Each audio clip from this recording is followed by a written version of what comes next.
လူတွေကတခုပြောမယ်ဆိုရင်လည်းတွေးပြီးမှပြောတာပဲတခုလုပ်မယ်ဆိုရင်လည်းပဲတွေးပြီးမှလုပ်တာရှိတယ်တွေးတော့ဆင်ញင်မှုဆိုတာပထမလာတာဖြစ်တယ်အဲ့ဒီအတွေးကမှားလို့ရှိရင်ကျန်တဲ့အပြောတို့လုပ်တို့လည်းမှားသွားနိုင်တယ်ပေါ့ဒါကြောင့်မှန်ကန်စွာတွေးတောနိုင်မှုဆိုတာသိအရေးကြီးတယ်မှန်ကန်စွာတွေးတောမှုအတွက်ဘာတွေကအရေးကြီးလိုအပ်တုံးဆိုအသိပညာဘ ਹੁ တုတ္တတွေလိုအပ်တယ်ပေါ့မှန်ကန်တွေးတောတတ်ဖို့အတွက်ဘ ਹੁ တုတ္တကြွယ်ဝဖို့လိုအပ်တယ်အနုဆိုရင်မှန်တွေးနိုင်တာမဟုတ်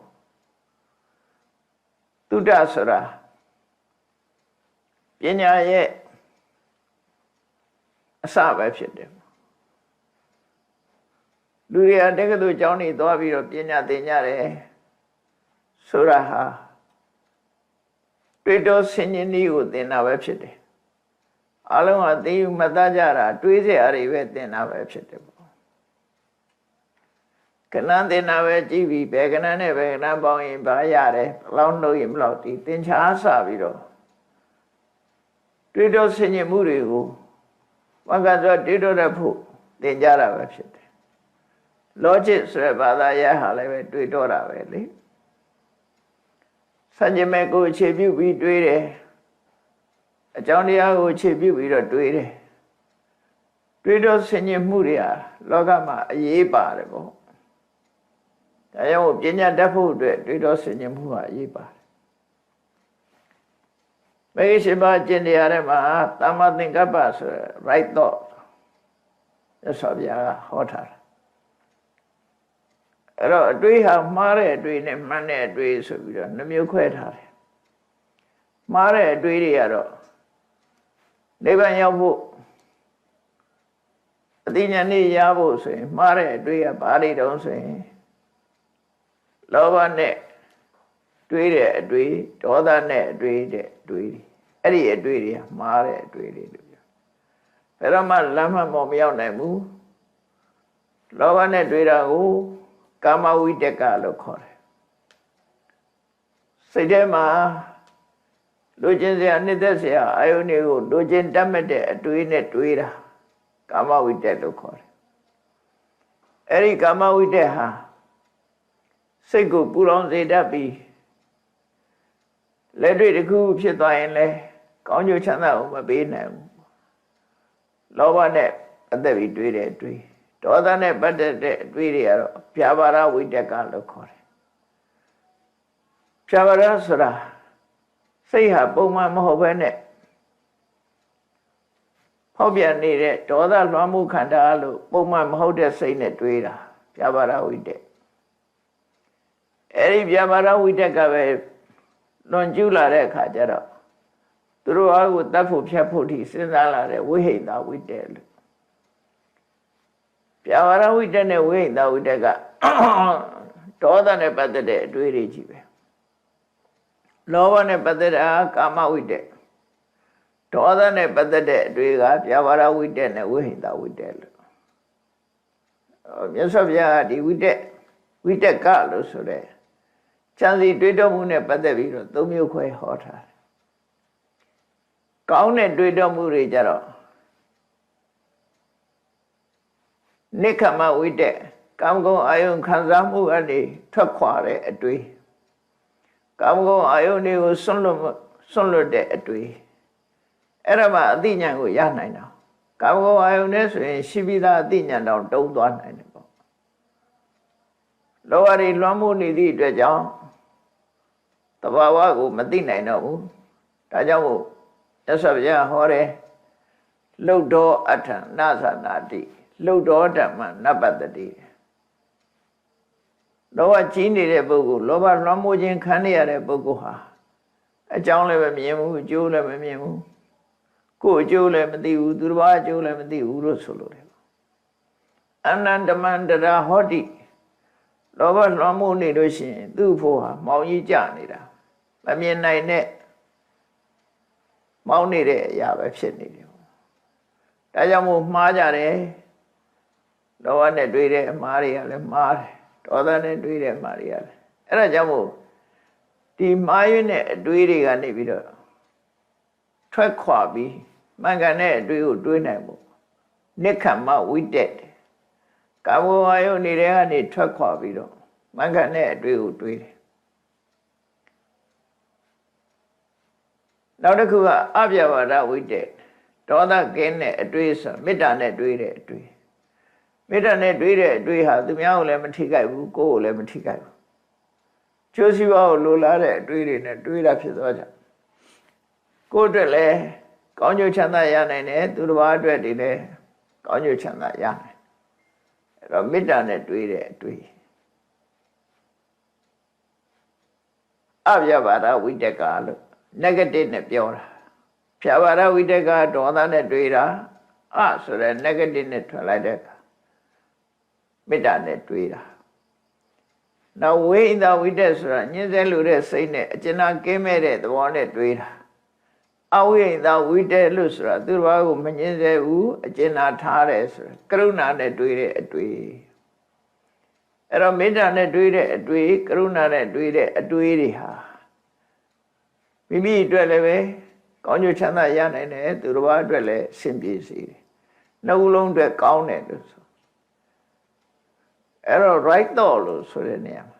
မှန်ကန်သောအတွေးဆိုတာနိက္ခမဝိတေအပြဘာဒဝိတေအဝိဟိတဝိတေဒီအတွေးတွေကိုဆိုလို့တယ်ပေါ့နော်ဒါကိုတွေးနေတဲ့အတွေးသည်လောဘလွှမ်းမိုးတဲ့အတွေးလားဒေါသတွေလွှမ်းမိုးနေတဲ့အတွေးလားအကျဉ်းကင်းမဲ့တဲ့အတွေးတွေလားဆိုတာကိုယ့်ကိုဆန်းစစ်ကြမှာဖြစ်တယ်အဲ့ဒီအတွေးတွေရအကောင့်ထဲဖော်မဲ့ဆိုရင်အကောင့်ဘယ်တော့မှမဖြစ်နိုင်ဘူးဒါကြောင့်မို့အတွေးကိုဆင်ញင်သုံးသပ်ဖို့လိုအပ်တယ်ပေါ့အဲ့တော့မြတ်စွာဘုရားဒီသုတ္တံမှာရှင်းလျာတဲ့တန်တရားကြီးမှာမှန်ကန်တဲ့အတွေးတစ်ခုပေးခဲ့လမ်းညွှန်ပြတယ်ဒါလို့ရှင်းလျာတဲ့တန်တရားမှာတဲ့နတ်သောဘိက္ခွေသောတတ်တော်သူလဘောယောနမာတာဘုဒ္ဓပုပ္ပောဣမိနာတိကေနအထုနာဒါလို့ရှည်လျာတဲ့တန်တရားခရီးကြီးထဲမှာတဲ့လူချင်းဆုံပြီးတဲ့အခါမှာစဉ်းစားရမှာကအမျိုးသမီးနဲ့ပတ်သက်လာရင်စဉ်းစားမှဆိုရင်အမေမဖြစ်ဘူးတဲ့အမျိုးသမီးဆိုတာရဖို့မလွယ်ဘူးတဲ့မြတ်စွာဘုရားနသုလဘရူပောလွယ်ကူရနိုင်မှာတော့မဟုတ်ဘူးလို့မရှိဘူးလို့လည်းပြောတာမဟုတ်ဘူးလွယ်ကူရှာတွေ့မှာမဟုတ်ဘူးတန်တရားရှိလျားနေတဲ့အခါမှာအမျိုးသမီးတွေတွေ့ပြီဆိုလို့ရှိရင်စဉ်းစားလိုက်ပါတဲ့ဒါလောက်ရှိလျားတဲ့တန်တရားကြီးတွေမှာငါအမေလည်းဖြစ်ဘူးမှာပဲလို့တွေးလိုက်ပါအဲ့ဒါဆိုရင်မြို့သမီးနဲ့ပတ်သက်ပြီးစော်ကားလို့တဲ့စိတ်တွေတို့ဘာလို့ပျောက်သွားနိုင်မှန်ကန်တဲ့အတွေ့တစ်ခုလို့သူတို့ဆိုလို့တယ်ပေါ့နော်သောဘိခွေတတ္တောနာသုလဘရူပောအမေမဖြစ်ဘူးတဲ့လူဆိုတာရှားပါလိမ့်မယ်တဲ့တွေ့ဖို့ခက်ပါလိမ့်မယ်ဘာလို့လဲဆိုတန်တရားဒါရှည်လွန်အားကြီးတယ်ပေါ့တန်ကိတ္တဟေတုအကြောင်းဘာကြောင့်လို့ဆိုရင်နမတေကောယဘိက္ခွေတန်တာတော့အလုံးရှိလျာတဲ့တန်တရားကြီးကဘယ်တော့မှစားခဲ့တယ်ဆိုတာပြောဖို့တောင်ခက်တယ်ဒါကြောင့်ဒီမှန်ကန်တဲ့အတွေ့လေးပေးပြီးတဲ့အခါမှာဒါလောက်ရှိလျာတဲ့တန်တရားကြီးကိုညီးဝေးဖို့သင့်ပြီဆိုပြီးတော့နောက်ဆုံးမှာတော့ဝိပဿနာဉာဏ်နဲ့ပဲအဆုံးသတ်တာပဲမြတ်စွာဘုရားဝိပဿနာဉာဏ်ဖြစ်ဖို့ပဲဟောတာပဲရှေ့ပိုင်းကတော့မှန်ကန်သောအတွေးဟာမှန်ကန်သောအတွေးကဘာကိုတားဆီးတာတုံးဆိုရင်ကိုယ့်ရင်ထဲမှာအကုသိုလ်တွေဖြစ်မဲ့ဟာကိုတားဆီးလိုက်တာမုန်းတိမှုယွန်ရှာမှုမတော်မတရားကြံမှုတွေကုန်လုံးရောကြသွားစေတဲ့အတွေးပဲအမေလို့တွေးလိုက်တာနဲ့တပြိုင်နက်ဒီလူရဲ့စိတ်နေသဘောထားတွေဟာပြောင်းလဲသွားနိုင်တယ်ဒါကြောင့်မို့အဲ့လိုတွေးပါလို့ဆိုပြနောက်တစ်ခါအမျိုးသားတွေနဲ့တွေ့တဲ့အခါမှာလည်းနောက်တစ်သုတ်ကြတော့ဒါလေးပဲပြောင်းသွားတယ်နာသောဘိက္ခွေတတ္တောသုလဘရူပောယောနပိတာဘုဒ္ဓပုပ္ပော အမျိုးသားချင်းချင်းတွေ့တဲ့အခါမှာလည်းပဲအဖေမတော်ဘူးတဲ့ပုဂ္ဂိုလ်အမျိုးသားကပဲတွေ့အမျိုးသမီးကပဲတွေ့အမျိုးသမီးဘက်ကနေပြီးတော့အမျိုးသားယောက်ျားတွေနဲ့တွေ့တဲ့အခါငါအဖေတော်ဘူးမှာပဲဒေါသတွေထွက်နေမယ်တခုပြောခြင်းနဲ့ဆိုရင်ချိန်တော့ငါအဖေတော်ဘူးမှာပဲအဲ့ဒါလို့တွေးပါတဲ့မေမတော်ဘူးတဲ့ပုဂ္ဂိုလ်ဆိုတာရှားတယ်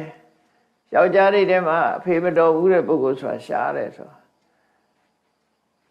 အမေတော်ဘူးတယ်အဖေတော်ဘူးတယ်လို့သိလိုက်တာနဲ့တပြိုင်နက်မုန်းနေတဲ့စိတ်တွေကရောကျသွားတာဒါသိကြတယ်မေတ္တာလိုလားတဲ့စိတ်တွေကိုယ်ရင်ထဲမှာရောက်လာတယ်အဲ့ဒါအနှစ်သာရပဲပေါ့အဲ့ဒီအတွေးရဲ့အနှစ်သာရအဲ့ဒါအကုသိုလ်တွေမလုပ်ဖြစ်တော့ဘူးမင်္ဂန်တဲ့အတွေးတွေနဲ့တွေးတာထို့တူပဲနောက်သုတ်တန်တစ်ခုကျတော့သောဘိခွေတတ္တောနာသောဘိခွေတတ္တောသုလဘရူပောယောနပါတုဖူဒပုပ္ပောညီကိုမတော်ဘူးတဲ့လူမရှိဘူးယောက်ျားရဲ့ဆိုရင်ညီကိုမတော်ဘူးတဲ့လူမရှိဘူးချင်းချင်းမှာတယောက်နဲ့တယောက်အမြဲဒေါသတွေဖြစ်ပြီးခိုင်းရဒေါသဖြစ်ရင်တစ်ချိန်တော့ငါအကိုတော်ဘူးလိမ့်မယ်ငါညီတော်ဘူးလိမ့်မယ်ဆိုတာအကိုပေါ်မှာထားတဲ့မေတ္တာစိတ်မျိုးညီပေါ်မှာထားတဲ့မေတ္တာစိတ်မျိုးတက်ရောက်လာစေတယ်ပေါ့အဲ့ဒါရှေ့လျရတဲ့တန်တရားကြီးတဲ့မှာအခုလိုအခြေအနေမျိုးတွေစဉ်းစားခြင်းအပြင်လူတယောက်ရဲ့စိတ်ဓာတ်တွေဟာနုညံ့ပျော့ပြောင်းသွားတယ်အဲ့လိုနုညံ့ပျော့ပြောင်းသွားပြီဆိုတော့မှတန်တရားကြီးရှည်တာကိုစဉ်းစားပြီးတန်တရားကြီးကညီးငွေအောင်ကြိုးစားအထောက်အမှာဖြစ်တယ်အဓိကကတော့နိဗ္ဗာန်ရဖို့အတွက်ဝိပဿနာတရားအထောက်အမယ်လို့ဆိုလိုတာဝိပဿနာအထိမှတန်တရားကြီးကိုညီးငွေမှဖြစ်တယ်ညီးငွေမှတွေ့တာမှုကင်းနိုင်မှဖြစ်တယ်တွေ့တာမှုကင်းမှလွတ်မြောက်နိုင်မှဖြစ်တယ်ဒီသုံးချက်ပဲဒီပဲနိဗ္ဗိနတိဝိရိစတိဝိမု စတိညီငွေတယ်တွေ့တာမှုကင်းပြတ်တယ်လွတ်မြောက်တယ်မညီငွေပဲနဲ့တွေ့တာမှုမကင်းပြတ်နိုင်ဘူးတွေ့တာမှုမကင်းပြတ်ဖဲနဲ့မလွတ်မြောက်နိုင်ဘူးဒါဒီလမ်းစဉ်ကိုမြတ်စွာဘုရားပြတာနောက်တစ်ခါအမျိုးသမီးတွေနဲ့ပတ်သက်ပြီးတော့နာသောဘိခွေတတ္တောသုလဘရူပောယောနောပခိဏိဖူဒပုပ္ပောအမမတော်ဘူးတဲ့မျိုးသမီးညမမတော်ဘူးတဲ့အမျိုးသမီးဆိုတာမရှိဘူးဆိုင်ရလို့တွေးတော့ရမှာနော်အမရီညမရီမတော်ဘူးလားဆိုတာမရှိနိုင်ဘူးမတမရခဲ့တယ်နောက်သုတ်တန်တစ်ခုကျတော့နာသောဘိခွေတတ္တောသုလဘရူပောယောနာပုဒ္ဒဖူတောပုဒ္ဒဖူဒပုပ္ပောတဲ့အဲ့တော့ဒီဘက်ဖြစ်ဖြစ်ငါသာသမီတော်ဘူးမှာပဲဆိုတန်တရားဆိုတာကောင်းရင်ပြစ်လိုက်တဲ့ထုတ်ချောင်းလို့ပဲအရင်ကလည်းကြာရင်ကြာမယ်ဖျားကြာရင်လည်းကြာမယ်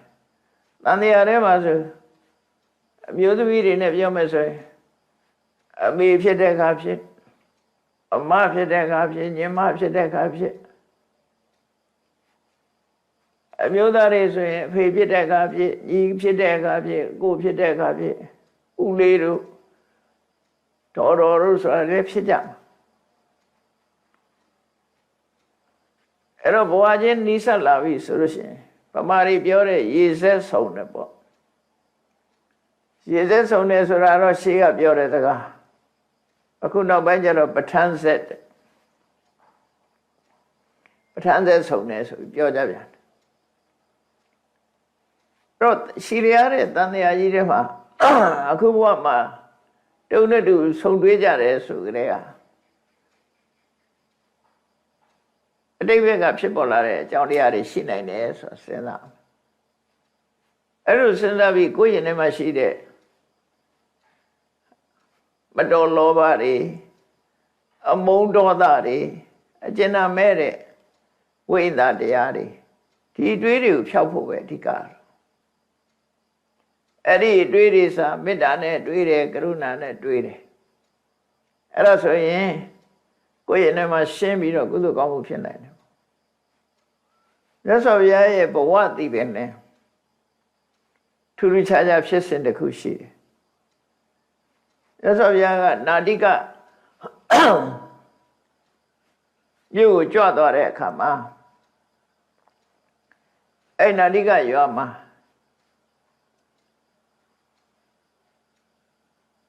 နကုလပိတာနဲ့နကုလပိတာနကုလမာတာသူတို့သားလေးကိုအကြောင်းပြုပြီးတော့နကုလရဲ့အဖေနကုလရဲ့မေလို့ခေါ်တဲ့မိသားစုဇနီးမောင်နှံ2 ယောက်မြတ်စွာဘုရားနဲ့တွေ့တယ်တွေ့ချင်းသူတို့ယင်ထဲကနှလုံးသားကစကားပြောတာဘာဖြစ်လဲလို့ဆိုမြတ်စွာဘုရားကိုမြင်လိုက်တာနဲ့သူတို့သားလို့ရှင်ဒီခင်မင်သွားတယ်သူတို့နဲ့ကွဲကွာနေတဲ့သားအဖြစ်စိတ်ထဲမှာယဉ်ဤခင်မင်သွားတယ်ချက်ချင်းယဉ်ဤသွားပြီးတော့ငါသားဒီလောက်ကြာအောင်ဘယ်ရောက်နေတာလဲဘယ်သွားနေတာလဲနဲ့ဆိုပြီးတော့မြတ်စွာဘုရားရဲ့ခြေထောက်ကိုဖက်ပြီးတော့နကုလပိတာတကရောနကုလမာတာတကမကြီးရော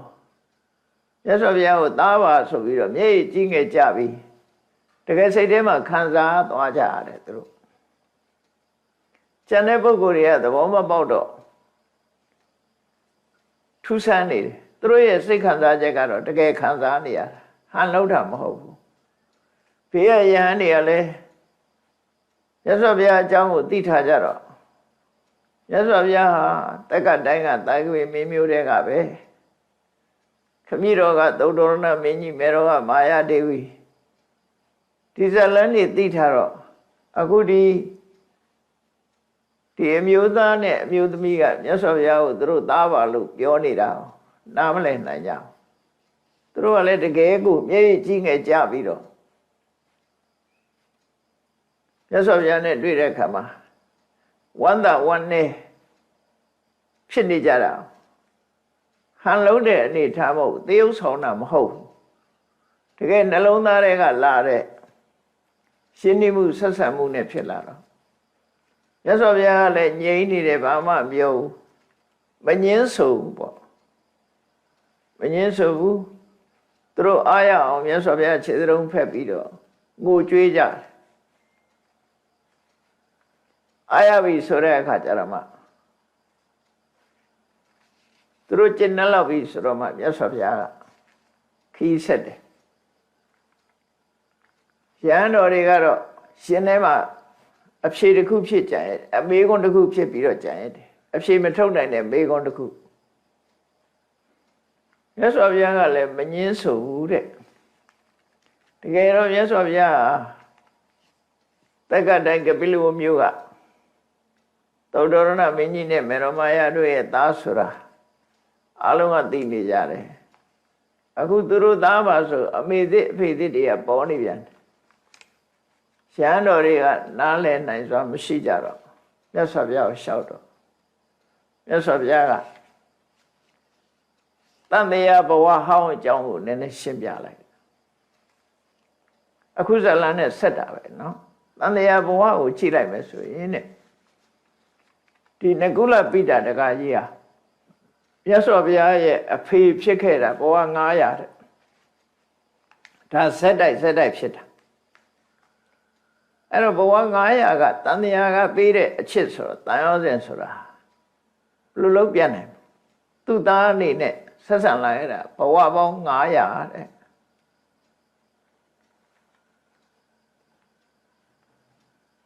အဲ့တော့အဖေဘဝတွေမဲ့ဘဝပေါင်း900ရှင်းနေမှုပါနောက်တစ်ခါအဖေတော့မဟုတ်ဘူးယဉ်နေတဲ့တဲမှာအဖေရဲ့အကိုသို့မဟုတ်အဖေရဲ့ညီဦးကြီးဦးလေးပေါ့ဦးကြီးဘွားလည်းပဲ900ဦးလေးဘွားနဲ့900ဘဝပေါင်း1500သူတို့လက်ထက်မှာဘုရားလောင်းဟာမြတ်စွာဘုရားရဲ့ဘွားဟာတန်တရားမှာနေခဲ့တာဆိုတော့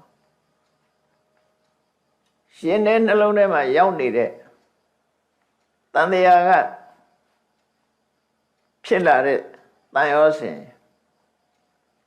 ဘဝပေါင်း1500တန်ရောစဉ်တွဲလာခဲ့တဲ့ပုဂ္ဂိုလ်ဖြစ်တယ်ဒါကြောင့်မို့သူတို့သားပါလို့ဆိုပြောတာတကယ်စိတ်ခံစားချက်တွေအဲ့လိုဖြစ်ရနောက်ငကုလမိတာမာတာတက္ကမကြီးကလည်းရသော်ဘုရားရဲ့မိခင်ဘဝအတိတ်တုန်းကဘုရားလောင်းဖြစ်စဉ်ကဘဝပေါင်း900ဇက်တိုက်မိခင်ဖြစ်ခဲ့တယ်အဲ့ဒီကလေးကသူ့သားဆိုတာတာယောဇဉ်ကတော့တန်တရားကဖြစ်ပေါ်လာတဲ့အချိန်ချင်းသားတော့ခဲ့ရတဲ့မိခင်တူအနေနဲ့သူ့သားလို့တဏ္ဍဆွဲတာဒါသဘာဝကျတဲ့အရာတစ်ခုပဲဖြစ်တယ်မိခင်ဘဝပေါင်း900ဇက်တိုက်ဖြစ်တယ်မိခင်တို့တန်ရောစဉ်ဖြစ်ကြတယ်အမေဖြစ်သူရဲ့ကြီးတော်အမေဖြစ်သူရဲ့အငယ်အတော်ဘဝ900စီရှိသေးတယ်အလုံး1500ငကုလပိဋကမကြီးရဲ့လက်ထက်မှာလည်းပဲတန်တရားမှာဘဝပေါင်း1500ရသော်ဗျာကြီးပြင်းခဲ့ရတယ်တခါတရံကြတော့လူတွေဟာထပ်ပြီးတော့ဖြစ်ကြတယ်ထပ်ပြီးဖြစ်တယ်ဘဝနိကန္တိဆိုတာရှိတယ်နိကန္တိဆိုတာတွေ့တာမှုကိုပြောတာဘဝတစ်ခုမှာဆုံးဖြတ်ပေးတာတခါတရံကံကနေဆုံးဖြတ်ပေးတာမဟုတ်ပဲနဲ့နိကန္တိကဆုံးဖြတ်ပေးတာတယ်နိကန္တိဆိုတာကြိုက်နှစ်သက်မှုတဏှာကိုပဲခေါ်တာပါအကြိုက်လို့ပြောရမှာလူတွေမှာကြိုက်နှစ်သက်မှုရှိတယ်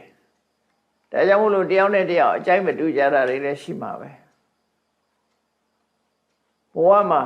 ကိုကြိုက်တာကိုနှစ်သက်တာတွေဟာရှိနေတတ်တယ်ပေါ့အတိတ်ဘဝကြိုက်ခဲ့တဲ့ဟာမျိုးဆိုလို့ရှိရင်လေဒီဘဝမှာတဏ္ဍဆွဲကြိုက်ကြတယ်နှစ်သက်ကြတယ်ထေသားနဲ့ပတ်သက်ပြီးတော့လည်းကြိုက်နှစ်သက်တာရှိတယ်လူနဲ့ပတ်သက်ပြီးတော့လည်းပဲရှိတယ်စဉ်းစားမိကြပါလိမ့်မယ်တခါတရံတခါမှမမြင်ဘူးပဲမဲ့လို့ပထမဆုံးစမြင်ရတဲ့ပုဂ္ဂိုလ်တောင်မှပဲစိတ်ထဲမှာယဉ်နှီးခင်မင်သွားတာမျိုးတွေဖြစ်တတ်တယ်ပေါ့မသိမသာအကြောင်းအရာကိုတော့မသိဘူးဘာကြောင့်ခင်မင်တယ်လို့တော့မသိဘူးသို့တော့သူ့ရုပ်သူ့ရဲ့အပြောဆိုသူ့ရဲ့ဟန်မူရာကကိုယ်နဲ့ယဉ်နှီးနေသလိုဖြစ်တယ်ခံစားရတတ်တယ်အဲ့ဒါမျိုးဆိုလို့ရှိရင်ဘဝတန်တရားမှာနှီးခဲ့တယ်လို့ပြောဆိုလို့ရတယ်ပေါ့တန်တရားဘဝတုန်းကအလွန်နိကကဖြစ်ခဲ့တဲ့ပုဂ္ဂိုလ်ဖြစ်တချို့ပုဂ္ဂိုလ်တွေကြတော့မြင်တာနဲ့တွင်အမြင်ကတ်တာမျိုးလည်းဖြစ်တတ်တယ်လူမြင်လိုက်တာနဲ့အမြင်ကတ်နေတာဘာကြောင့်လဲလို့မဟုတ်ဘူးလူတိုင်းမှာအဲ့ဒါမျိုးရှိတတ်တယ်ဒီကောင်မျက်စိတည်းမတည့်ပါဘူးလူမြင်တာနဲ့ကိုအမြင်ကတ်နေတယ်တချို့က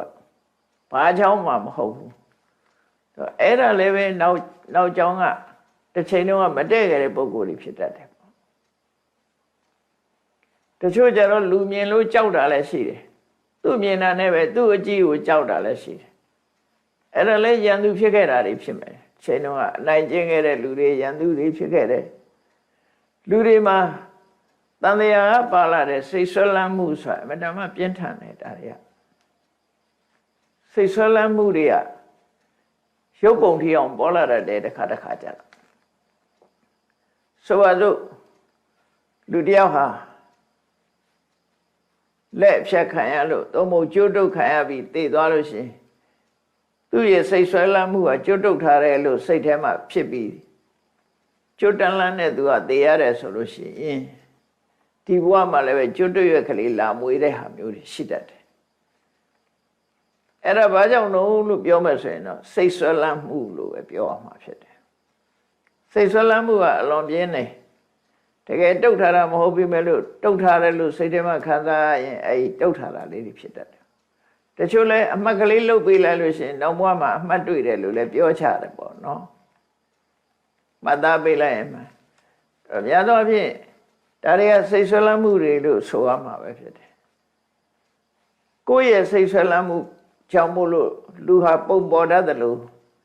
မိခင်လှုပ်တဲ့ပုဂ္ဂိုလ်ရဲ့စိတ်ဆွဲလန်းမှုကြောင့်လည်းပဲရုပ်ပြောင်းတတ်တယ်ဒါဇလန်းနေတွေ့ဘူးပါလိမ့်မယ်အင်္ဂလန်ကအမျိုးသမီးတယောက်သူ့ခန်းထဲမှာနီဂရိုးပုံကြီးချိတ်ထားတယ်အသားမဲကျုပ်နဲ့နီဂရိုးပုံကြီးချိတ်ထားအဲ့တော့အခန်းထဲမှာဘာလို့မဟုတ်ဒီရုပ်ပုံကြီးချိတ်ထားတော့အဲ့ဒီပုံကြီးကိုကြည့်ပြီးတော့ကျိုင်းနေတဲ့သဘောတော့မဟုတ်ဘူးစိတ်ဆွဲလန်းမှုဖြစ်သွားတယ်ဒါကြီးကမျက်စိတွေကမထွက်ဘူးအဲ့ဒီမျိုးသမီးကမွေးဖွားလာတဲ့အခါမှာအဲ့ဒီနီဂရိုးရုပ်ဖြစ်နေတယ်ဆိုတာနောက်ဆုံးမှာစနီးမောင်နှံကွယ်တော့မဲ့အနေအထားမျိုးထိရောက်သွားတဲ့အခါတကယ်ချင်းလှုပ်တဲ့ဆရာအောင်ကစိတ်ဆွဲလန်းမှုကြောင့်လည်းဒါမျိုးဖြစ်နိုင်တယ်ဆိုတာရှင်းပြမှာတန်တရားကင်းသွားကြတယ်ဘုန်းကြီးတို့ရွာမှာနေမယ်ကလေးမတယောက်ကမွေးလိုက်တဲ့သား2ယောက်ဟာ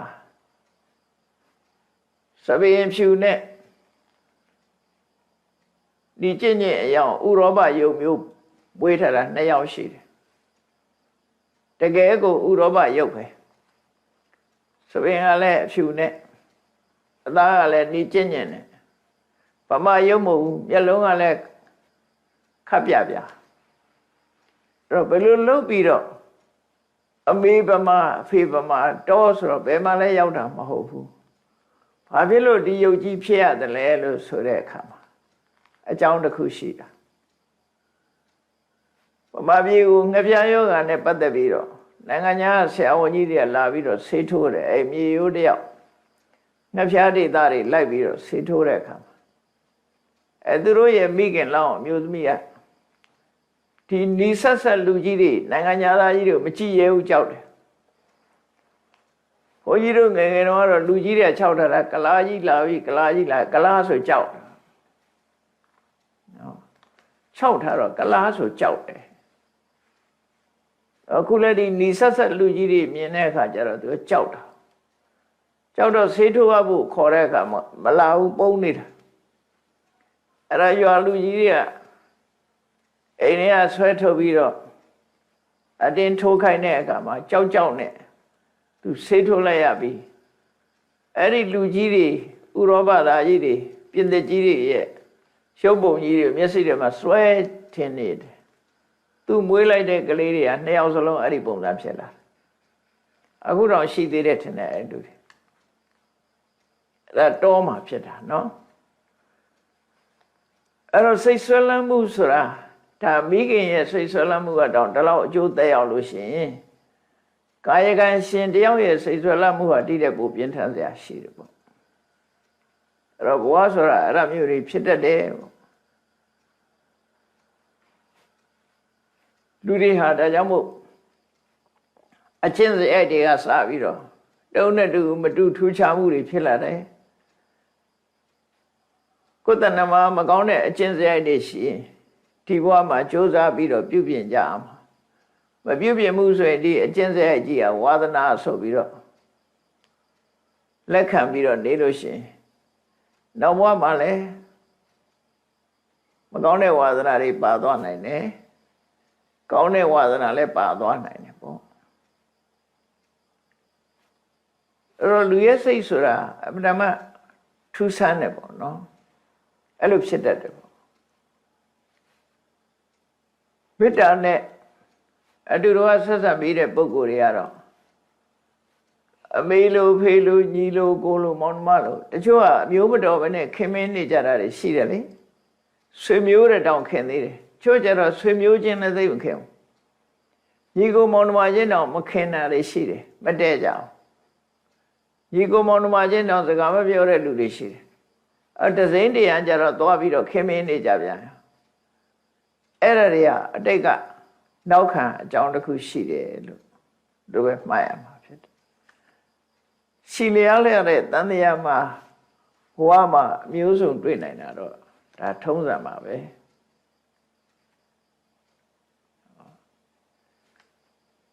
အဲ့တော့မျိုးသားပဲဖြစ်ဖြစ်မျိုးသမီးပဲဖြစ်ဖြစ်တွေးလာလို့ရှိရင်မြတ်စွာဘုရားရဲ့သုံးသင်ဆုံးမချက်ကြကိုယ်ကသိရမှာတော့လောကမှာအမျိုးသားတဲ့ဆိုရင်အဖေမတော်ဘူးတဲ့လူမရှိဘူးညီမတော်ဘူးတဲ့လူမရှိဘူးအကိုမတော်ဘူးတဲ့လူမရှိဘူးတော်တူတော်ဘူးကြမှာပဲသာသမီမတော်ဘူးတဲ့လူမရှိဘူးသားမတော်ဘူးတဲ့ပုဂ္ဂိုလ်မရှိဘူးသားတော်ဘူးမှာပဲအမျိုးသမီးတဲ့ဆိုလို့ရှိရင်လေအမေတော်ဘူးမှာပဲ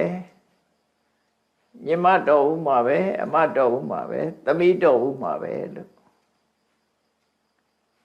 အဲ့ဒီလိုစဉ်းစားလိုက်တာနဲ့တပြိုင်နက်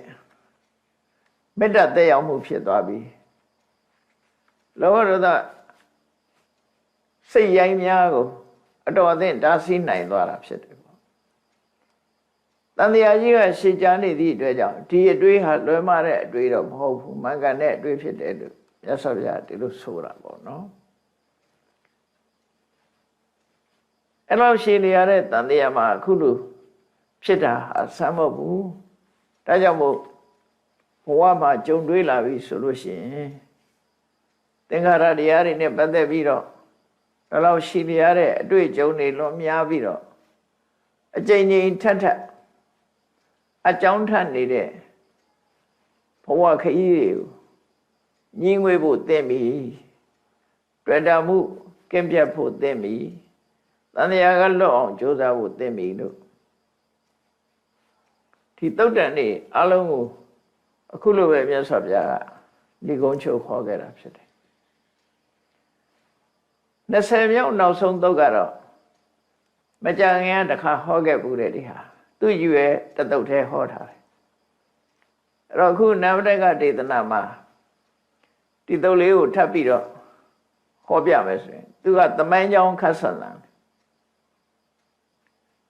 အခုဗမာပြည်သမိုင်းမှာလည်းပဲရှိကြတယ်လေပကံသွားလို့ရှိရင်စိတ်ခံစားရတဲ့ပုဂ္ဂိုလ်တွေရှိတယ်ပကံရောက်သွားလို့ရှိရင်ပကံသမိုင်းမှာပတ်ဝင်ခဲ့ဘူးတဲ့ပုဂ္ဂိုလ်တွေရှိတယ်အဲ့ဒီပုဂ္ဂိုလ်တွေကပကံရောက်တိုင်းစိတ်ခံစားကြရတယ်သူတို့ဘာကြောင့်ဒီလိုဖြစ်တယ်ဆိုတာတော့သိကြမှသိမှာပကံရောက်ရင်လွမ်းသလိုလိုဆွေးသလိုလိုနဲ့နေဘူးသလိုလိုဆိုရဲစိတ်ခံစားမှုတွေနဲ့အများကြီးဖြစ်ခဲ့ကြတယ်ဖြစ်တဲ့လူတွေရှိတယ်ပေါ့နော်အခုဒီနောက်ဆုံးသုတ်တန်ကမြတ်စွာဘုရားရာဇဂုပြည်ခေစကုတ်တောင်မှာတောအကြောင်းမှာသတင်းသုံးနေထိုင်စဉ်ရဟန်းနေပြီကိုဟောတာဖြစ်တယ်တန်တရားရှိလျားတဲ့အကြောင်းပဲဟောတာပဲဖြစ်တယ်ဒီဗဒ္ဒကဘာမှာရှိတဲ့အပြောင်းလွဲတွေဗမာပြည်မှာလည်းကြည့်လိုက်မယ်ဆိုရင်အပြောင်းလွဲတွေဟာဓမ္မများတယ်ပေါ့ယမအစတကောင်ကလို့ဆိုတဲ့နေရာမှာအခုဒီကနေ့ခေတ်တွေ့ရတဲ့တကောင်ကအေယာဝတီမြစ်ရဲ့ရှေ့ဘက်ရောက်တယ်ဟိုရှေ့တုန်းကတကောင်ကအေယာဝတီမြစ်ရဲ့နောက်ဘက်မှာမြစ်ကြောင်းပြောင်းသွားတယ်လို့ဒီလိုဆိုကြတယ်ပြောင်းလဲမှုတွေတော့ရှိတယ်ပေါ့ဒါမှန်တယ်ဘုန်းကြီးတို့ငယ်ငယ်တုန်းကရွာနာမှာမြစ်ကြောင်းကအိမ်ရှိနာမှာကတ်နေတာအခုတော့အိမ်နဲ့တော်ဝေးသွားတယ်ရွာနဲ့တော်ဝေးသွားတယ်မြစ်ကြောင်းတွေပြန်နေဆိုတာအဗဓမ္မထင်ရှားတယ်ကိုမွေးတဲ့ဒေသမှာပြန်ကြည့်လိုက်မယ်ဆိုရင်ဒုတိယကမ္ဘာစစ်အတွင်းကကိုင်းတော်တွေကြီးကျယ်ရှိတဲ့လက်ပံမင်းကြီးတွေကြီးတွေရှိတယ်တစ်ပင်ကြီးတွေကြီးတွေရှိတယ်ညဆိုလို့ရှိရင်စီကြုံတွေကိုင်းတော်တွေကြားခွေးအားအော်တဲ့အတန်တွေကြားနေရတယ်ဒီနေ့ခေတ်သွားကြည့်လိုက်လို့ရှိရင်ကိုင်းမင်းဆိုတာဒီဟာလို့ပြောရမှာတော့ရှားသွားအောင်ရေပြင်းကြီးကကွင်းမြင့်ကြီးဖြစ်သွားတယ်ကွင်းမြင့်ကြီးဖြစ်ပြီးတော့အကုန်လုံးဟာစိုက်ခင်းနေဖြစ်သွားတယ်ပြောင်းလဲသွားပြီဘယ်တော့မှမကြသေးခင်ပြောင်းသွားတာဒါတွေကဟ ိုးရှိတော့ကဘုန်းကြီးတို့ရွာရဲ့ရှေ့ဘက်ဟိုဘက်ကန်းကရွှေကုန်းနိုင်ဆိုရွာရှိတယ်အဲရွှေကုန်းနိုင်ရွာပြင်ထွက်လိုက်တာနဲ့တောအုပ်ကြီးတွေရှိတယ်လူတွေကထင်းခွေတဲ့အဲ့ဒီတောအုပ်တဲ့သွားခွေရ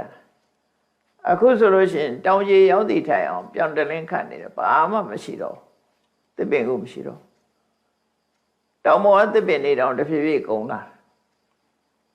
ဘယ်နေရာမှသစ်ပင်နေရာအုပ်ဆိုင်နေတာမရှိဘူးပြောင်းလဲမှုတွေလို့ပြောရမှာဖြစ်တယ်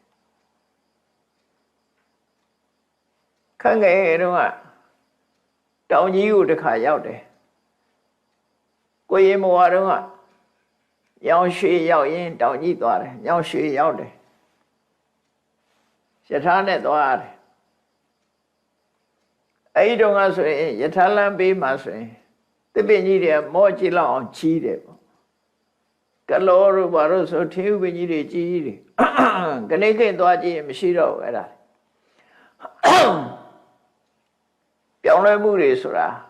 ဘဝအတွင်းမှာပဲအများကြီးပြောင်းလဲသွားတယ်အဲ့တော့မြတ်စွာဘုရားကဒီဗဒ္ဒကဝမှာနေမဲ့ဖះငါးစုပွင့်တဲ့ဗဒ္ဒကဝမှာကောရမြတ်စွာဘုရားရဲ့အရင်ပွင့်သွားတဲ့ဖះသုံးစုကကုသနာမြတ်စွာဘုရားကောရကမဏမြတ်စွာဘုရားနဲ့ကတ္တဝမြတ်စွာဘုရားအဲ့ဒီသုံးစုပွင့်သွားတဲ့ကောရမဘုရားလက်ထက်အခြေအနေဟာအကြီးကျယ်ပြောင်းလဲသွားတယ်ဆိုတာကိုဒီသုတ်တန်ကဟောထားတာပဲဖြစ်တယ်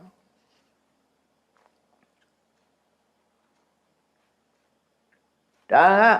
ဒီနေရာကိုကြည့်ပြီးအမှန်တမ်းထူးခြားတဲ့အနေအထားမျိုးတွေသမိုင်းကြောင်းကြည့်လိုက်ပဲဆိုရင်ရှေးတုန်းကရန်ကုန်ဆိုတာတကုံဆိုတဲ့မြို့သေးသေးလေးပဲလေပင်လယ်ကမ်းစပ်မှာရှိတဲ့တကုံဆိုတဲ့မြို့သေးသေးလေးပဲဟန္တာဝရီဆိုတဲ့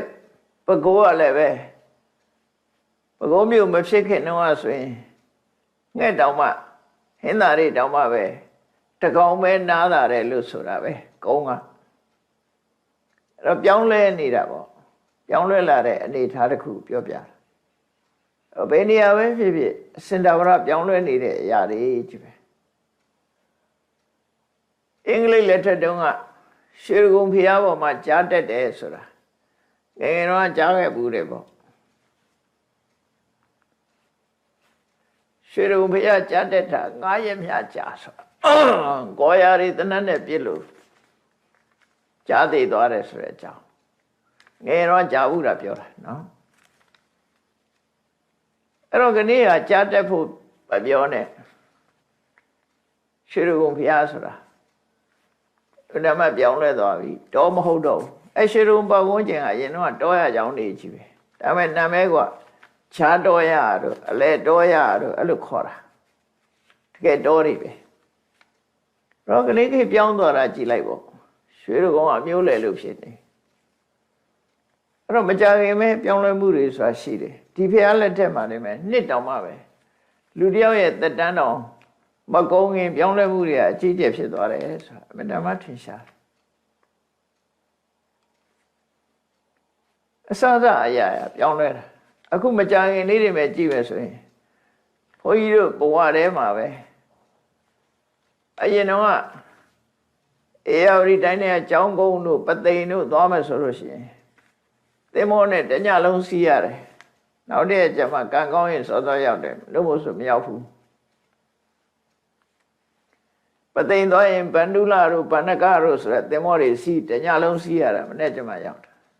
ဟောကနေ့ခေတ်ကြတာအဲ့လိုမဟုတ်တော့ဘူးလေကားနဲ့2နာရီ3နာရီအတွင်းရောက်သွားပြီဒါလည်းပြောင်းလဲမှုတွေလို့ခေါ်တာပဲကြီးကျယ်ပြောင်းလဲသွားတာပဲအေရဝတီတိုင်းကလူတွေကအရင်တော့ကအေရဝတီတိုင်းမှာအပြောတစ်ခုရှိတယ်တနေရာနဲ့တနေသွားရင်ခုချိန်သွားရင်ရေမမီတော့ဘူးခုချိန်သွားရင်ရေမီသေးတယ်ရေမီတယ်ရေမမေဘူးဆိုတဲ့အသုံးဟာကနေပြောက်သွားပြီဘုန်းကြီးတို့ငယ်တုန်းကကြားခဲ့သေးတယ်ဒီချိန်သွားလို့မမီတော့ဘူးဆိုတာချောင်းနေမြောင်းနေတယ်မှရေကိုမီအောင်သွားရတယ်ရေထဲရေကြ ရှည်ချနဲ့တွေးနေလို့ရှိရင်သွားလို့မရတော့အခုခေတ်တော့ရှည်တဲ့ရေချဆိုတာစကားနဲ့တော့ထဲ့မပြောကြတော့ပါဘူးပြောင်းလဲမှုတွေလို့ဆိုလို့ရပေါ့နော်အဲ့ဒါလိုပဲမြတ်စွာဘုရားကတန်တရားကြီးရဲ့ရှင်လျာခြင်းကြောင့်ပြောင်းလဲတဲ့သဘောတရားတွေကိုဟောတာဒါသင်္ခါရတရားရဲ့မမြဲမှုဆိုတာဒီလိုဆင်ခြင်စဉ်းစားတာလည်းပဲဝိပဿနာဉာဏ်ရဲ့အခြေခံဖြစ်တယ်တို့ငယ်ငယ်တုန်းကဘလို့အခုကျတော့ဘလို့ตายရတဲ့အနေနဲ့တော့မကြည့်နဲ့နော်ตายရတဲ့အနေနဲ့မဟုတ်ဘူးမတည်မြဲတဲ့သဘောနဲ့ကြည့်မယ်ဆိုရင်ဝိပဿနာဖြစ်ပါတယ်ဝိပဿနာဉာဏ်ဖြစ်ဖို့ရအတွက်ဒီလိုစဉ်းစားတာကောင်းတယ်ဝိနည်းမှာဆိုလို့ရှိရင်ယဟန်နေตายရတဲ့အနေနဲ့ကိုမျက်နှာကိုမှန်တယ်မှမကြည့်ရဘူးလို့ဟောထားတယ်သို့တော့မှန်ကြည့်ပြီးတော့ငါတော်တော်အိုသွားပါပြီလားလို့တန်ဝေကားနဲ့ကြည့်ရင်တော့ကြည်ကောင်းမြန်ရောဆိုလိုတာကအကုသိုလ်ဖြစ်မဲ့ဆိုရင်တော့ဘယ်ဟာဖြစ်ရှောင်ကုသိုလ်စိတ်နဲ့ဆိုရင်တော့လုပ်လို့ရတယ်လို့ဆိုလိုတယ်သဘောကအဲ့တော့မှန်ကြည့်ပြီးတော့ကိုယ့်ကိုตายရတဲ့အနေနဲ့တော့မကြည့်နဲ့တဲ့တန်ဝေကားအနေနဲ့ကြည့်လို့ရတယ်လို့ဆိုလိုတယ်ဒါကြောင့်မို့ပြောကြတာနဲ့တချို့ကပွဲတော်မှာတန်ဝေကားနဲ့ကြည့်ပြီးတော့မကြည့်တတ်တော့တဏှာကြည့်တတ်တော့ဘာဝနာဆိုပြီးပွဲကြိုက်တာလားဘာလားမသိပါဘူးအဲ့လိုလုပ်သေးတယ်သို့သောများသောအားဖြင့်ပွဲကြည့်တဲ့အခါမှာဘာဝနာနဲ့ကြည့်နိုင်ဖို့ဆိုတာတော်တော်ရင်းကျက်မှပဲကြည့်နိုင်မှာတဏှာနဲ့ကြည့်ဖို့ရတော့အဲ့လိုမျိုးကြတော့ကိုယ့်ကိုထင်သေးဟိုတင်းပေါ့အထင်ကြီးပြီးတော့မလုံးသင့်ဘူးဥပမာပဲဆင်ကြီးတစ်ကောင်ကရေထဲမှာဆင်းပြီးတော့ငုံလိုက်ပေါ်လိုက်လှုပ်ပြီးတော့ဆင်ကြီးကကစားတာအဲ့ဆင်ကြီးတောင်မှဒီလိုကစားနိုင်သေးတာပဲငါလဲရေထဲဆင်းပြီးကစားအောင်မယ်ဆိုပြီးတော့ရှုံးတစ်ကောင်ကဆင်ကြီးမြုပ်လောက်တဲ့ရေထဲဆင်းရင်မြုပ်သွားမှာပေါ့သူကတော့ဆင်ကစားဆိုတော့သူပဲကစားလို့ရမလဲအဲ့ဒါလိုပဲမကြည့်တတ်တော့ကြည့်တတ်တော့ဘာဝနာဆိုရင်တကယ်ကမ္မထမ်းရေးကျက်နေတဲ့ပုဂ္ဂိုလ်တွေကြည့်ရင်တော့ဘာဝနာဖြစ်ကောင်းဖြစ်မယ်မရေးကျက်တဲ့ပုဂ္ဂိုလ်သွားကြည့်ရင်တော့တဏှာဖြစ်ဖို့ကပုံများတယ်ပေါ့အဲ့ဒါမျိုးအတုမယူရဘူးလို့ပြောတာတုမယူရဘူးပြောတာအဲ့တော့ကိုယ်ထာနဲ့ကိုယ်တိုင်းတာနဲ့ကိုယ်ပဲလောက်ကြမှာဖြစ်တယ်အဲ့တော့ဒီသုတ္တမှာမြတ်စွာဘုရားကတန်တရားအလွန်ရှင်းနေလို့တဲ့ဝေဘုံလတောင်ကြီးကိုကြည့်ပြီးတော့ဟောတာမြတ်စွာဘုရားရှင်းတော့ငါတဲ့ဒီဝေဘုံလတောင်ကြီးကိုဝေဘုံလလို့မခေါ်ဘူးတဲ့ပါစိနဝန္တာလို့ခေါ်တယ်တဲ့နာမည်ပါပြောင်းသွားတာနော်ပါစိနဝန္တာလို့ခေါ်တယ်ဟုတ်တယ်ရန်ကုန်ကလည်းတကုံလို့ခေါ်တာရန်ကုန်မခေါ်ဘူးအလောင်းမင်းတရားဥအောင်စီရရန်ကုန်ကိုသိမ်းပြီးတော့မှရန်ကုန်လို့နာမည်မဲ့တာငကိုယ်တော့တကုံပဲအဲ့ဒီမှာဝေဘုံလတောင်ကြီးရဲ့အမည်ကပါစိနဝန္တာလို့နာမည်ပေးတယ်တဲ့အဲ့ဒီခေတ်ကဒီဒေသမှာနေတဲ့လူတွေကတိဝရဆိုတဲ့လူမျိုးတွေနေကြတယ်တဲ့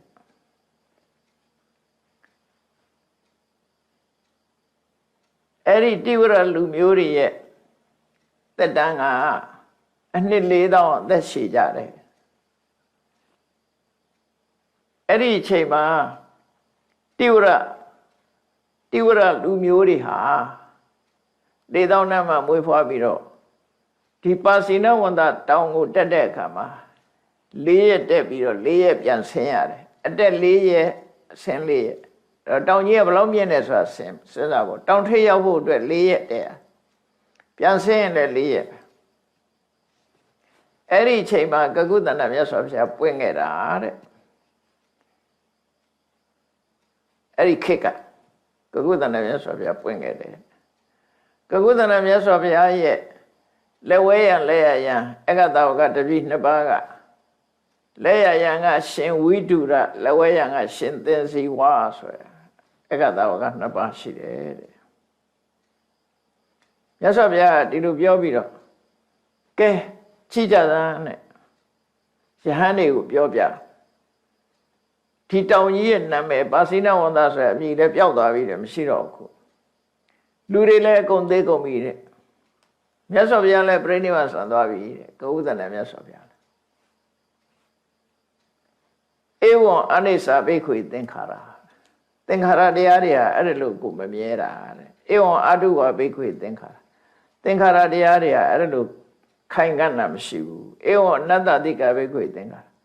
သင်္ခါရတရားတွေဟာသက်ရှုချောင်တာမရှိဘူးယာဝိစီရံဘိက္ခွေလမေဝသဗ္ဗသင်္ခါရေတုနိဗ္ဗိန္တိတောအလံဝိရိစိတောအလံဝိမုစိတောသင်္ခါရတရားတွေပေါ်မှာညီငွေဖို့ကြိုးစားတဲ့တတမှုတွေဖြတ်ဖို့ကြိုးစားလွတ်မြောက်ဖို့ကြိုးစားကြလို့ဆိုဟုတ်တယ်လေပကံသွားလို့ရှိရင်လေဟိုငေးဒီငေးနဲ့ဟိုဟာကြည့်တာကြည့်ပြီးတော့ပြန်မလာနဲ့စဉ်းစားကြည့်လိုက်အရိမတနာပကံမြေကြီးကိုတည်သွားတာအနောရမင်းကြီးမရှိတော့ဘူးအခုဘယ်သူနေတော့အဲ့ဒီနောရမင်းကြီးမရှိတော့ဘူးနောရဘုရင်ရဲ့နောက်ဆက်ခံတဲ့မင်းတွေလည်းမရှိတော့ဘူး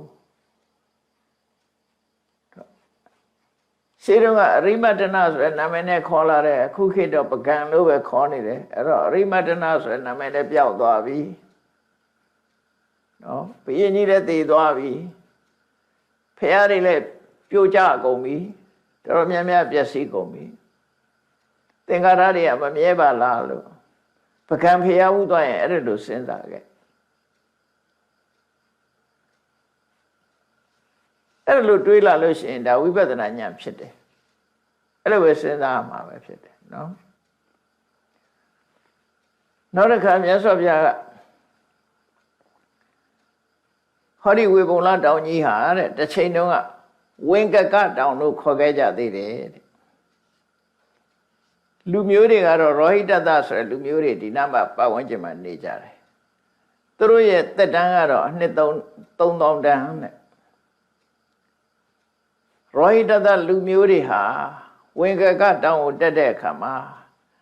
3ရက်ကြာတက်ရတယ်3ရက်ကြာပြန်ဆင်းရတယ်တဲ့အဲ့ဒီအချိန်မှာကောဏဂမနမြတ်စွာဘုရားပွင့်တယ်ကောဏဂမနမြတ်စွာဘုရားရဲ့တာဝကနှစ်ပါးတော့ရှင်ပိယောသနဲ့ရှင်ဥဒ္ဒရနှစ်ပါးတို့ဟာလဲဝဲရနဲ့လဲရရန်ဖြစ်တယ်ယဟန်တို့စဉ်းစားကြည့်ကြအဲ့တော့ခေါ်ခဲ့တဲ့ဝင်္ကကဆိုတဲ့နာမည်လဲတောင်းရင်နာမည်ကလည်းပျောက်သွားပြီတဲ့အဲ့ဒီရောဟိတတဆိုတဲ့လူတွေလည်းမရှိတော့ဘူးကုန်သေးသွားပြီကောဏဂမနမြတ်စွာဘုရားလည်းပြိဋိဘံဆံသွားပြီဒါကြောင့်သင်္ခါရတရားတွေဟာဘယ်မှမမြဲဘူးလို့တမိုင်းကြောင်းကိုဖော်ပြပြီးမြတ်စွာဘုရားဒီသုတ်တံကိုဤစနစ်ပေးသွားတာနော်ဤစနစ်ပေးသွားအဲ့တော့ဘယ်နေရာရောက်တမိုင်းသိထားလို့ရှိရင်မန္တလေးရောက်ရင်မန္တလေးနန်းတော်ကြီးမြင်လိုက်လို့ရှိရင်အော်ဒီနန်းတော်ကြီးတည်သွားတာမင်းတို့မင်းကြီးလည်းမရှိတော့ဘူးယရဏပူရဆိုတဲ့နာမည်ယရဏပုံစားဆိုတဲ့နာမည်လည်းမရှိတော့ဘူးအဲ့တော့တိဘောမင်းနေတယ်တိဘောမင်းလည်းမရှိတော့ဘူးပြောင်းလဲသွားပြီအဲ့ခေတ်ကလူတွေလည်းတယောက်မှမရှိတော့ဘူးအလုံးဟာပြောင်းလဲကုန်ကြပြီလို့ဒါတန်ဝေခဖြစ်เสียအတွေ့လေးအမရပူရမြို့ရောက်တဲ့အခါကျတော့လဲစဉ်းစားကြည့်ပေါ့အမရပူရမြို့ကို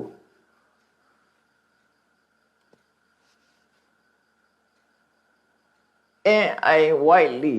အမရတီဆိုတဲ့အတိုင်း1144 N.I. Whiteleyအမရပူရမြို့လို့တဲတယ်အမရပူရဆိုတာအမရမသေးတဲ့ပူရမြို့မသေးတဲ့မြို့လို့ပြီးတယ်ဘိုးတော်မင်းတရားကြီးတဲ့သွားတဲ့မြို့အမရပူရဒုက္ခကမတ္တမထွန်းကားခဲ့တယ်ပေါ့ စာပေအားစာပြီးတော့ထွန်းလာတယ်အခုဘောရမင်းတရားကြီးလည်းမရှိဘူးနာမည်လေးတော့ကြံသေးတယ်အမရပူရတခါတည်းအန်ကြတော့မန်းလေးရဲ့တောင်ဘက်မှာနေလို့တောင်မျိုးလို့လည်းခေါ်ကြတယ်နောက်တစ်ချိန်ရောက်လို့ရှိရင်နာမည်တွေလည်းပျောက်သွားမှာဖြစ်တယ်အဲ့လိုပြောင်းလဲသွားတာလို့ဆိုလို့အခုမရပူရမျိုးခွက်ရာဆိုရင်ပျောက်နေပြီကျုံတွေလည်းကောသွားပြီသို့တော့ကံကောင်းတာတော့ကျုံတောင်၄တောင်မှာဖရာလေးစုတည်ခဲ့တယ်ရွှေလင်းပင်တို့ရွှေစကားတို့ထမရဲ့အဲ့ဒီဖရာလေးစုရှိလို့မျိုးခွက်ကတော့မပြောက်ဘူးပြန်ဖော်မဲ့ဆိုရတယ်သို့တော့အရင်ပုံစံမဟုတ်တော့ဘူးအကုန်လုံးပြောင်းလဲသွားပြီဆိုတော့ဒီလိုဆိုလိုတာပေါ့အရာခတ်သိမ်းဟာပြောင်းလဲနေတယ်ဆိုတာအမြဲတည်းတော့တရားလို့ဒီလိုနှလုံးသွင်းရမှာဖြစ်တယ်အထုံးတော်မြတ်စွာဘုရားဆက်ပြောတာဆက်ပြီးဟောတာတော့တစ်ချိန်တုန်းကလည်းဒီဝေပုံလတောင်ကြီးကိုသူပတ္တတောင်လို့ခေါ်ခဲ့တယ်တဲ့အဲ့ဒီတော့ကလူတွေရဲ့လူမျိုးတွေဟာသုတ်ပိယဆိုတဲ့လူမျိုးတွေတဲ့ဒီနတ်ပတ်ဝန်းကျင်မှာနေခဲ့ကြတယ်သုတ်ပိယလူမျိုးတွေရဲ့သက်တမ်းဟာနှစ်2000ရှည်တယ်သုတ်ပိယလူမျိုးတွေဟာဒီတောင်ပေါ်ကိုရောက်ဖို့ရအတွက်2ရက်တည်းရတယ်ပြန်ဆင်းတော့လဲ2ရက်ဘုရားတဆူဒါဒီတကဘာထဲတင်ပြောင်းလဲနေတာကိုပြောတာဒီဗဒ္ဒကဘာထဲမှာတင်ပြောင်းလဲတာဘုရားတဆူနဲ့တဆူကြားဟာတိဥဇနာမြင့်တက်တယ်ဆိုတဲ့ဆိုရတောင်တွေကနှိမ့်လာတယ်မြေကြီးကသာမြင့်တာတောင်ကတော့မြင့်မသွားဘူးမြေကြီးကပဲမြင့်တာအဲ့ဒီအချိန်မှာကတ္တဝမြတ်စွာဘုရားပွင့်တယ်ကတ္တဝမြတ်စွာဘုရားရဲ့တပည့်နှစ်ပါးတော့ရှင်ဒိဋ္ဌနဲ့ရှင်ဗာရထွာစာတို့ပဲဖြစ်တယ်အဲ့ဒီခေတ်ကတောင်ရဲ့နာမည်လည်းပျောက်သွားပြီလူမျိုးတွေလည်းသေသွားပြီဖះလည်းပြိဋိဘံဆံသွားပြီတဲ့မြတ်စွာဘုရားကခေစကုတောင်ကနေပြီးတော့ဝေပုံလတန်ကိုလက်ညှိုးထိုးပြီးတော့ဒီဝေပုံလရဲ့သမိုင်းကြောင်းကိုပြန်ပြောပြအဲ့တော့သမိုင်းကြောင်းကိုပြောတဲ့အခါမှာတန်ဝေကားနဲ့ပြောတာတခါတည်းကျတော့စကားဆိုတာတိရိစ္ဆာနကထာလို့လည်းခေါ်တယ်ဆိုပါစို့သမိုင်းကြောင်းကိုပြောတဲ့အခါမှာမြတ်စွာဘုရားကယဟန်တွေကိုရာဇကထာဘယင်းနေအကြောင်းပြောရင်တာယာတဲ့အနေနဲ့ပဲပြောရဘူးနောက်ဆုံးကျတော့ကမ္မထမ်းဖြစ်အောင်ဘယ်လိုပြောမလဲအဲ့ဒီဘယင်းကြီးလည်းမရှိတော့ဘူးခုတန်တရားသင်္ခါရဆိုတာဘယ်အရာမှမမြဲဘူးဆိုတာနဲ့အဆုံးသတ်အဲ့ဒါတိရိစ္ဆာနကထာဖြစ်ကလွတ်သွားတယ်နော်တိရိစ္ဆာနကထာလွတ်သွားဗမာပြည်မှာထင်ရှားခဲ့တဲ့ရုပ်ရှင်မင်းသားမင်းသမီးတွေပြောခြင်းလဲပြောပေါ့ဘုန်းကြီးတို့ငယ်တော့ရွှေဘဆိုတဲ့အတိုက်ခိုက်ကောင်းတဲ့မင်းသားမရှိတော့ဘူးပျောက်သွားပြီခုဒါအနိစ္စပဲပေါ့မင်းသားမင်းသမီးတွေအကြောင်းပြောရင်လည်းပဲဒါတရုပ်ဆောင်တဲ့ပုဂ္ဂိုလ်တွေဟာဒီလိုပဲအသစ်တွေပေါ့ဟောင်းနေရပျောက်ကွယ်သွားကြတာပဲဘယ်အတိုင်းဝိုင်းပဲဖြစ်ဖြစ်နော်အတိုင်းဝိုင်းပဲဖြစ်ဖြစ်ပေါ်လာပြီးတဲ့နောက်ဟာတည်မြဲနေတာမရှိဘူးအလုံးကပျောက်ကွယ်သွားကြတာပဲအဲ့ဒါကိုဧဝံသင်္ခါရအနိစ္စသင်္ခါရတရားတွေဆိုတာလုံးဝမတည်ငြိမ်ဘူးဖြစ်ပြီးရင်ပြတ်သွားတယ်ဆိုတာမြတ်စွာဘုရားကအဲ့လိုဝေပုံလတောင်လေးကိုကြည့်ပြီးတော့ယဟန်တွေကိုသမိုင်းကြောင်းမှာထည့်ပြီးတော့ပြောပြနေတာအဲ့ပြောပြနေတဲ့အချိန်နောက်ဆုံးမြတ်စွာဘုရားကပြောတော့အခုအချိန်ပြောမယ်ဆိုရင်ဒီတောင်ဟာဝေပုံလတောင်လို့ခေါ်တယ်ဝေပုံလတောင်လို့ခေါ်တယ်ဒီတောင်ရဲ့ပတ်ဝန်းကျင်မှာနေကြတဲ့လူတွေကမာဂရလူမျိုးတွေနေကြတယ်မာဂရလူမျိုးတွေရဲ့အသက်ကတော့အမြဲတမ်းတိုးပါတယ်တဲ့အကြဆုံးနေရတဲ့လူတောင်မှပဲအသက်တရားတဲ့နည်းနည်းပဲပိုပါတယ်မာဂရလူမျိုးတွေဟာဒီတောင်ကိုအခုတက်အခုဆင်းရက်တောင်မကြဘူးအခုတက်သွားပြီးပြန်ဆင်းလာခဲ့တခဏအတွင်းမှာပဲအသက်ဆင်းလုံးနိုင်တယ် အခုချိန်မှာတဲ့ငါဘုရားပွင့်တယ်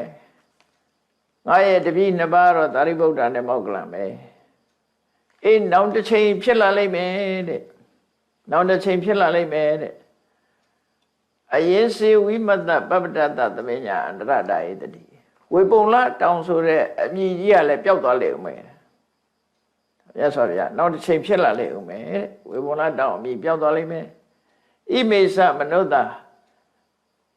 ကာလင်ဂရိတံဒီလူတွေလည်းအကုန်လုံးသိသွားကြလိမ့်မယ်အဟိစ္စပြိနိဗ္ဗာဣတမိငါလည်းပဲပြိနိဗ္ဗာန်ဆံရလိမ့်မယ်ဧဝံအာနိစ္စဆိုမြတ်စွာဘုရားအဲ့လိုပြောအဲ့တော့သဘာဝတရားတွေရဲ့ဒီဝိပဿနာဉာဏ်ဖြစ်အောင်မှန်ကန်တဲ့အတွေ့အကြုံတွေနဲ့တွေးတောဆင်ခြင်ဖို့ဒီသုတ်တံကိုဟောတာဖြစ်တယ်မြတ်စွာဘုရားဒါကြောင့်မို့ဏိဂုံးချုပ်မှာတော့မြတ်စွာဘုရားအနိစ္စဝတ္တသင်္ခါရဥပါဒဝယတမိနောဩပိစိတ်တဝနေရုသန္တိတိတံဥပသမောဒုခောဆိုတဲ့ဒီဒေသနာတော်နဲ့ဏိဂုံးချုပ်ထားတာဖြစ်တယ်အကြောင်းတရားတွေပေါင်းစပ်ပြီးထုတ်လုပ်ထားတဲ့သင်္ခါရဆိုတဲ့တရားတွေဟာဖြစ်ပြီးရင်ပျောက်ကွယ်သွားတဲ့သဘောရှိတယ်မမြဲဘူးဆိုတာဖြစ်လာပြီးပျောက်ကွယ်သွားတဲ့သဘောကိုပြောတာဖြစ်လာတယ်ပျောက်ကွယ်သွားတယ်အနိစ္စဝတ္တမမြဲတဲ့သဘောရှိတယ်ဥပါဒဝယဓမ္မိနောဖြစ်ခြင်းဖြစ်ပြီးရင်ပြတ်သွားတဲ့သဘောရှိတယ်ဥပိစိတ်တဝနိရောဓန္တိဖြစ်လာပြီးတဲ့နောက်မှာလုံးဝချုပ်ပြောက်သွားတယ်ဒါသဘာဝပဲလူတွေကလည်းမွေးပြီးတည်သွားကြတာပဲလေရှင်သာရိပုတ္တရာလောင်းတို့စဉ်းစားသလိုပွဲကြည့်ရင်ဒီပွဲမှာရှေ့ပိုင်းကတော့လက်ခုပ်တီးလို့ဆုတွေချလို့ပန်းကုန်းတွေတက်ဆွတ်လို့လုပ်တယ်နောက်ပိုင်းကျတော့စဉ်းစားတယ်အနှစ်တရာအတွင်းဒီလူတွေအကုန်သိသွားကြမှာပဲဆိုတော့စဉ်းစားလာတဲ့အခါတန်ဝေကဖြစ်သွားတယ်လက်ခုပ်တီးခြင်းဩဝါပေးခြင်းဆုချခြင်းမလုပ်တော့ဘူးသူတို့မသိတဲ့တရားရှာမယ်ဆိုပြီးပွဲကြည့်ရကထွက်သွားကြတာပဲရှင်သာရိပုတ္တရာအခုလည်းကိုယ့်ကိုယ်ဆင်ခြင်စဉ်းစားကြည့်လို့ရှိရင်ဒီသဘောနဲ့ဆင်ခြင်သုံးသပ်နိုင်တယ်ဒါမှဝိပဿနာဉာဏ်အစစ်ဖြစ်မှာနော်အနိစ္စဝတ္တသင်္ခါရနေ့စဉ်ကိုယ်ကိုဆင်ခြင်ဖို့ဥပါဒဝယဓမ္မိနောဘယ်ရမှမမြဲဘူးဖြစ်လာပြီးရင်ပျက်စီးရတဲ့သဘာဝတွေဖြစ်တယ်ဖြစ်ပြီးရင်ချုပ်သွားကြမှာပဲဖြစ်တယ်တေတံဥပသမောဒုက္ခော